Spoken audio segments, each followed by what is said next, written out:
Alam nyo ba, Jam Magno, nilamon ang buhay ni Eloy Bugris? Nakakaloka.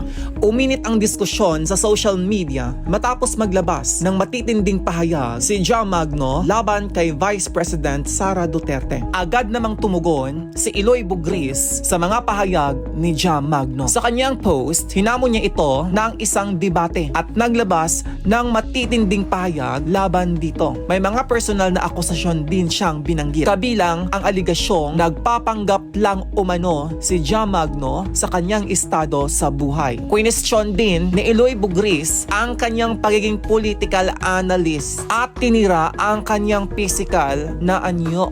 Binatikos din niya ang umano'y estilo at imahe ni Magno, pati ang kredibilidad nito. Dagdag pa rito, may nabanggit ding issue kaugnay kay Madam Lu kung saan umano'y nagkaroon ng hindi pagkakaunawaan matapos hindi mapagbigyan si Jam Magno ang ilang kahilingan tulad ng billboard at iba pang request. Ayon sa kanya, dito umano nagsimula ang paninira at tinanong niya kung bakit may naniniwala pa rin kay Jam Magno. Ang palitan ng maaanghang na pahayag ay agad na naging viral at pinag-usapan sa iba't ibang online platforms. Mga kaloka, saan ba kayo pumapanig? Sa kampo ba ni Jam Magno o sa kampo ni Eloy Bugris?